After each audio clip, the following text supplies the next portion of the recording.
Audio Jungle.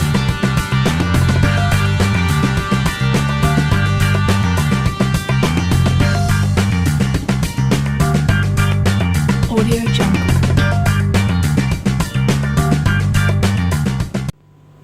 السلام عليكم حبيباتي، مرحبا بكم في قناتي. كنتمنى تكونوا كلكم بخير وعلى خير. اليوم الوصفه ديال اليوم ان شاء الله غادي تكون مملحات من الطراز الراقي ان شاء الله باذن الله. مملحات صغيره بسيطه جدا كتواجد او بمكونات كتواجد في كل مطبخ. ما علينا غير نجتهدوا مع بعضياتنا ونحمسوا مع بعضياتنا ونوضوا نعملوا وصفات خفاف الظراف نوعوا بهم الطاوله ديالنا. اذا لهذه الوصفه هذه غادي نحتاج في المكونات، غادي نحتاج اولا الكيلو ديال الدقيق الابيض الناعم، يستحسن طبعا يكون نوعيه جيده. انا هنا استعملت الاتقان. كاس ديال العلبه ديال الزيت، 250 غرام ديال الزبده تكون بحراره المطبخ، الجبن ممكن تعوضوه بفرماج مثلثات، معلقه ديال السكر، قبيصه صغيره تقريبا 1 غرام ونص ولا 2 غرام ديال الخميره. اللي بغى يستغنى عليها ممكن، يعني اللي غادي يصوبها حتى يعجن العجينه ويخليها ترتاح حتى لا غدا عليه عادي يشكلها، يمكن له يستغنى على الخميره. 2 معالق كبار ديال لاموطار بحال اللي كتشوفوا، 2 معالق كبار ديال لاموطار. صدقوني كتنسم هذه المملحات بشكل هائل جدا. 2 معالق كبيره ديال الملحه، معلقه مع مرش ديال الفلفل الاحمر، معلقه صغيره مع مرش ديال الفلفل الاسود. وممكن اذا كان حار بزاف ممكن تنقصوا الكميه بحال اللي عندي انا، راه هذا البزار اللي عندي حار شويه. الهريسه، دونك الهريسه ممكن كاين اللي كيستقبل الحار بزاف يمكن له يستعمل سودانيه يستحسن، ولكن اللي ما كيقدرش على الحار بزاف يعمل غير الهريسه. وصراحه كتجي لذيذه لانها خصوصا هذه مصوبه على الدار بالحامض وبالتويله ديالها. ان شاء الله فيما بعد ننزلها لكم كفيديو. لتنسيم المملحات ديالي غادي نحتاج الزعتر. عندي لاصوص ديال البيتزا اللي مصوبها في الدار، لاصوص ديال البيتزا اللي مصوبه بالزعتر وبقسيله محكوكه وتويمه الى اخره، كلشي كيعرف لاصوص ديال البيتزا.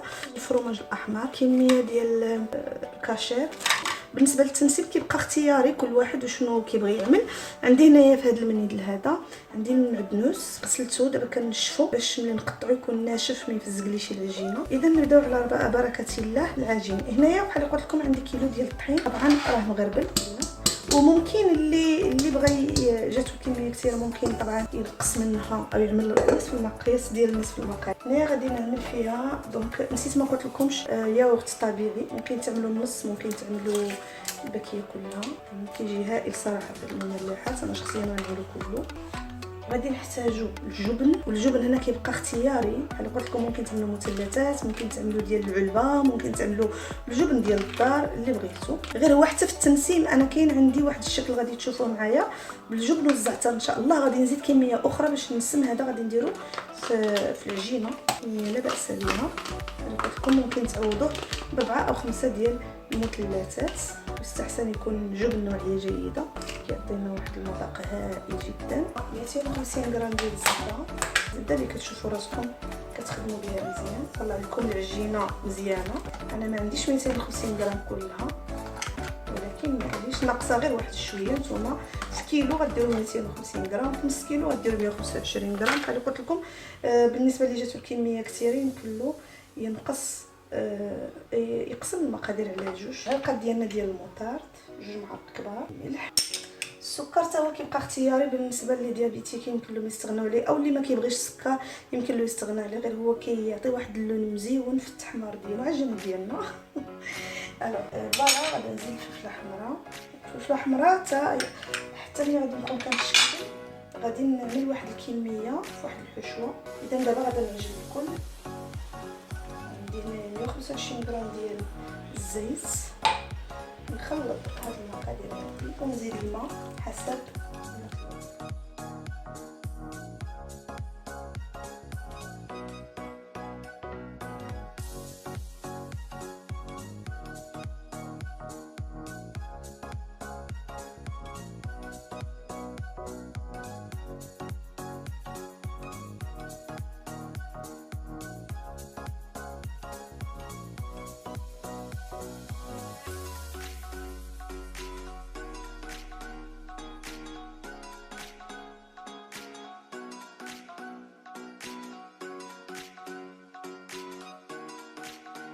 اذا حبيباتي هذا هو العجينه اللي حصلت عليها من بعد ما تعجنات مزيان. هذه هي لا تيكستور ديالها، رققتها راسها وفي نفس الوقت معلوقه. اذا انا قسمتها لاربعه ديال الكويرات، غادي نعمل فيها بعض الحشوات وندخلوها ترتاح شويه، تقعد راسها في الثلاجه، عاد ديك الساعه نقدروا نشكلوها. هذه كاش قلت غادي نعمل لها شويه ديال المعدنوس نعملها عليه وشويه ديال الكاشير.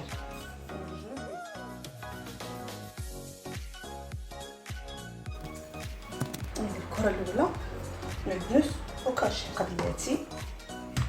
ايضا هذه غادي نعمل لها الزعتر مغربل مزيان، يبقى صغيره، وغنديرو كميه ديال الجو وبنفس الطريقه نجمعوا عليه العجين ونعركوه شويه.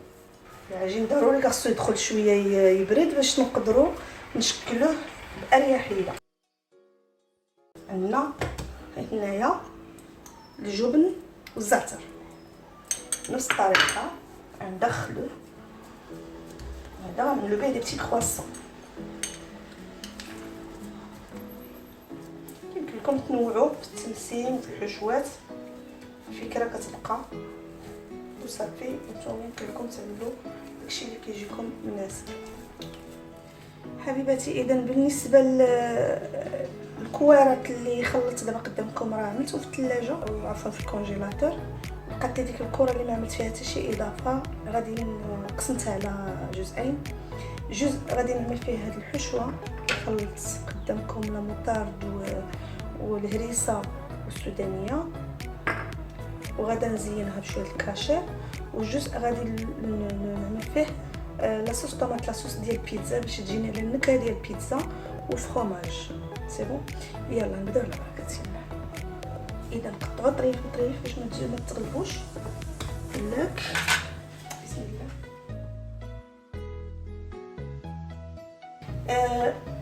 الاخوات واحد الاشاره كنت قدمت لكم في المقادير الخل، ولكن والله الا نسيت. كتعملوا نقيطه في العجينه، نسيت ما عملتوش. كتعملوا نقيطه في العجينه فقط باش كتهشش لينا العجينه. انا ما عملتوش ماشي مشكل، ولكن حاولت طلعت العجينه هشيشه. نتوما يمكن لكم تعملوه.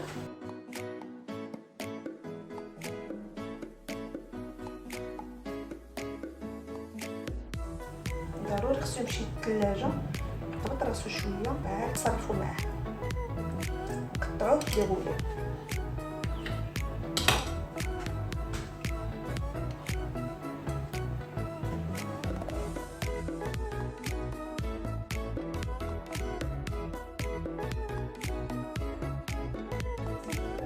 اذا من هاد القطعتين غادي نخدمهم بنفس الطريقه ديغولي، يعني غادي يجونا بحال دي شنيك، ولكن هادو حشوه وهادو حشوه. واخا ديروا الثلاجه ورجع عندكم. الجزء الثاني قلت لكم حتى هو نخدموه مستطيل ونعمروه بحشوه اخرى. حشوه تقريبا غادي يجينا المذاق ديال البيتزا، بلا صوص ديال البيتزا والفرomage ان شاء الله. كنرشوا بالمناسبه الفرomage راه حكيتو فواحد الحكاكه رقيقه، انا نحاول نوريها لكم باش يجينا رقيق. ما سورتو اننا غادي نعملو شكيلات صغيورين، اذا يستحسن يكون رقيق. حكيتو في هاد العين هادي متوسطه، ماشي هاد الكبيره، ماشي الصغيره. هنا في هاد المرحله غندوز عليه شويه غير شويه ونبدا طبعا نقطع القطعه ديالي لجزئين ونبدا نورو ليها بحال الاول. ويمكن لكم طبعا في هذه المرحله اللي تعملوا الشكل اللي كتفضلوا او اللي كتشوفوه مناسب. ناس اذواق. انا صراحه عملت هنا بزاف ديال الشكيلات، نتوما كاين النجمه، كاين هاد الهلال، شكيلات صغار هادو، ويمكن لكم تختاروا الشكيلات اللي بغيتو. كاينه هاد الورده، ايضا كاين القرد. عموما هي كتجي تشكيله مزيونه، كتجي تشكيله تقدر تقول عليها بريستيج. حبيباتي بالنسبه لهاد الكويره اللي عملت فيها الزعتر والفرomage، انا طلقتها عملتها في اللاطه اللي كتشوفوا. غادي نحاول نقاد لها الجوانب، نحيد لها ديك الزوائد باش يجيني الشكل موحد، وفي التقطيع يجيو مزيانين. الو دابا غادي ندهنهم. انا راه عملت هنايا خليط ديال البيض ونقيطه ديال الخل وداك البقايا اللي بقات لي ديال لاصوص د الموطارد. يمكن لكم تعوضوا على غير الزلافه حيت بقى فيها داك الشويه، قلت ارا ما نضيعهاش. نتوما يمكن لكم تعملوا السودانيه او الهريسه اللي بغيتو، او الفلفله الحمراء اللي بغيتو، باش ما بغيتو تنسمو غير فقط باش ما تضيعليش ديك البقايا مثلا نستغلها. اذا غادي ندهنهم باش نحط فوق منهم الفرomage، عاد ان شاء الله نشكلهم غير باش يتسقلي داك الفرomage وصافي، وباش يعطيونا واحد اللون مدهن مزيون. نحتاج هذا الخليط، انا نحتاج هذا الخليط لان مازال غنحتاجو تشكيلات وحده اخرين. وناخذ الجبن الاحمر نرشو، هادو كيجيو بحال دي تشيبس طبعا باش ما يبقاش يطير في الفران، خصوصا انا كنفرن بالفرفاره، فغادي نحاول نطاليه شي شويه غير فقط نعس داك الفرماج شويه. كناخذ هاد الادات كنبداو نقطعوه شرائط، حاولوا تكون هاد الشرائط من نفس القياس. ملي غادي يطيبوا في الفران كل حبه غادي تفرد على اختها. حبيباتي اذا بقات لي جوج ديال الكرات او كويرات الكويره اللي جمعتها في الكاشير غادي نقسمها 3 ديال الاجزاء باش نعمل فيها 3 ديال الزواقات، هي يعني نفسها ولكن انا غادي نشكلها 3 ديال الزواقات قليب نجمه وريضه. اذا بعد ما طلقته غادي نغلب على هذا الفرماج عفوا الفرماج الله يعطيني الصحه الكاشير المتبقي باش يتميز على الشكلات الاخرين اللي نفس العجين، باش كيجيو رقيقين ومقرمشين. صدقوني بهذا العجين راه كيجي رائع جدا. اذا حبيباتي من بعد ما قطعت ديك الكميه اللي عندي، عطاتني هذا العدد هذا وباقي لي داك الشياطات اللي كيشيطوا هذا غنولي نشكلو بهذا الماء. جاو هاد الوريضات هادو، اذا ضفت لهم من الفوق كاضافه فقط الكاشير. الجزء الثاني ما غنضيف له حتى شي حاجه، غادي نقطع دابا غادي نعملهم على شكل نجيمه فوالا. والجزء الاخير ان شاء الله غادي نعملو على شكل قب فقط للتنويع وصافي نهيئ الشوح. حبيباتي من بعد ما طلقت العجين اللي عندي غادي نشكلو مثلثات. ملي وصلت لهاد المرحله هادي دابا حتى هادو غندير القلوب عفوا القلوبه عندي النجيمات وعندي الوريضات حتى هما غادي ندهنهم. نكملهم بالدهن اخواتي وندخلهم الفران مباشره. الاشرطه جاو رائعين جدا. هاد الاشرطه الاشاره طيبتهم من الفوق عاد شعلت عليهم من التحت لان رقاق باش ما يقصحوش، ملي كتشعلو من التحت كيقصحوا. ولكن اخر قطعه ديال الباني غنقولوا هنايا غادي نقطع اشرطه بحال هكذا شويه خاصها تسع الخاطر.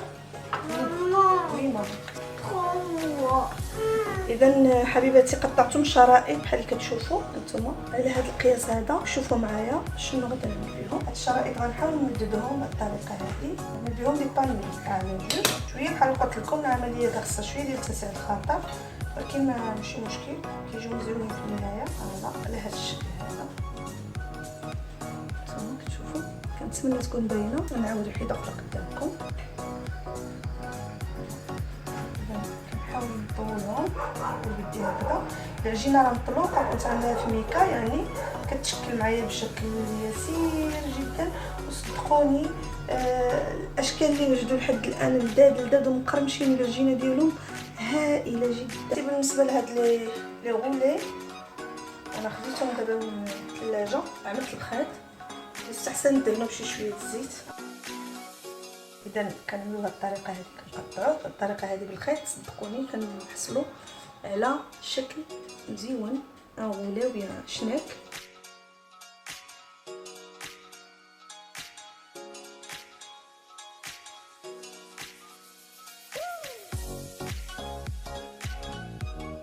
غنستمر بهذه الطريقه الاخوات. حتى بحال اللي كتشوفوا سون دي غولي بالمذاق ديال البيتزا، فيهم لاصوص دو بيتزا الزعتر والفرomage. غنكمل بهذه الطريقه هذه باش ندخلهم الفران ونتلاقاو بعد ذلك. هاد لي القطعه الكويره ديال الزعتر بحال اللي كتشوفوا الزعتر والجبن خليتها في الثلاجه حتى احتاجيت نشكلها باش تعاوني، لان الجبن عفوا كيفتي العجينه. ولكن صراحه الله طلعه رائعه.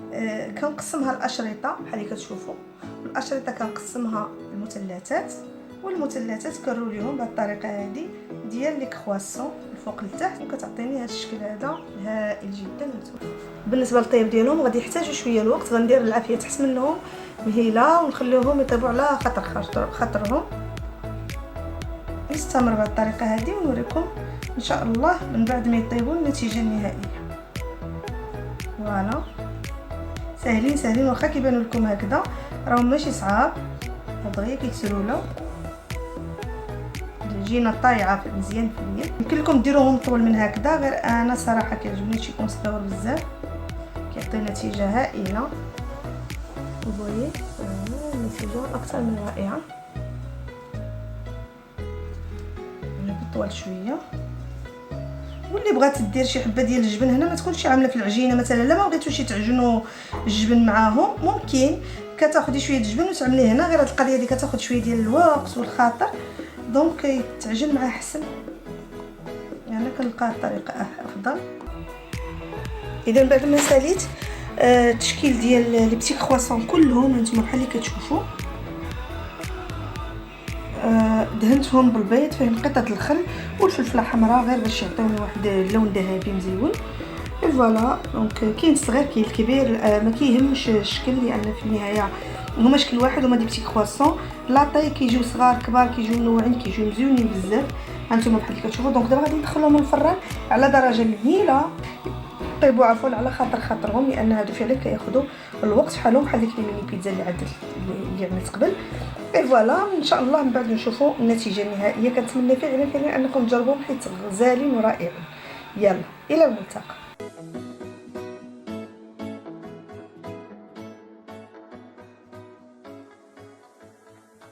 بالنسبه لطريقه الاحتفاظ بهم الاخوات، عندكم جوج طرق ممكن تحتفظوا فيهم هكذا في ساشيات خاصه ديال الاكل، او تحتفظوا فيهم في علب. كاين هاد العلب هادو كيتباعوا عند بائعي الحلويات، كيمكن لكم تقتنيوهم، مزيانين بزاف للحلوه، ما كيطرحوا حتى شي مشكل مع الحلوه. وكاين العلب العاديه اللي عندكم في الكوزينه ديالكم، كتزيروا عليهم مزيان وصافي، وكتعملوهم غير في البلاكار ديالكم، ماشي شرط تعملوهم في المجمد